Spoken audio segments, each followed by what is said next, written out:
कमी दाबाचा पट्टा निर्माण झाल्याने सिंधुदुर्गात मासेमारी बंद करण्यात आली आहे।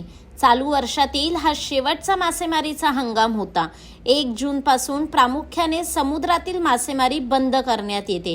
त्यामुळे पुढील 8 ते 10 दिवसात मच्छीमारांना फायदा होणार होता। मात्र समुद्रातील वादळी वाऱ्यामुळे मच्छीमारी ठप्प झाली असून व्यावसायिकांचे मोठे आर्थिक नुकसान झाले आहे। समुद्रामध्ये जे आज कमी दाबाचा पट्टा निर्माण होऊन जो वादळाचे आज वादळ होणार आहे 23 तारखेपासून त्याचा प्रभाव जास्तीत जास्त आहे। मच्छीमार आधीच एका मोठ्या आर्थिक संकटात होता मच्छी मिळत नसल्यामुळे।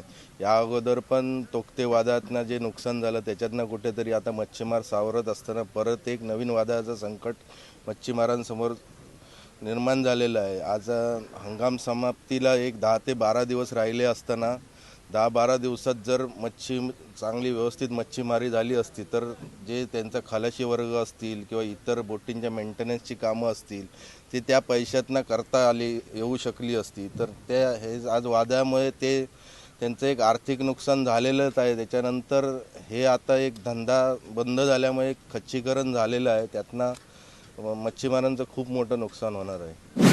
साधारण म्हणजे हा जो सीझन असतो शेवटचा तो साधारण पर बोटीमागे म्हणजे डिझेल वजा होता एक 10-20 हजार रुपये पर बोटी फिशिंगच्या बोटीमागे शिल्लक राहतात शेवटच्या दिवसामागे। म्हणजे जवळजवळ एक 10 दिवस जर बघितलात ना तर 2-3 लाखाचं 5 लाखापर्यंत सुद्धा नुकसान होऊ शकतं। म्हणजे नेट आपल्याला ते मिळू शकतात।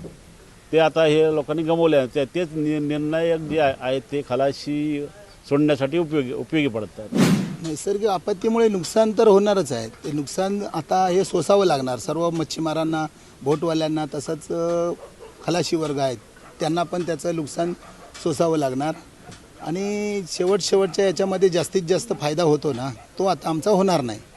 त्यामुळे त्या कर्नाटकात जे काही समुद्रामध्ये कमी दाबाचा पट्टा निर्माण झाला आहे त्याचं इथे ते आम्हाला झळ पोचलेली आहे आणि त्याच्यामुळे आमचं नुकसान भरपूर प्रमाणात होईल।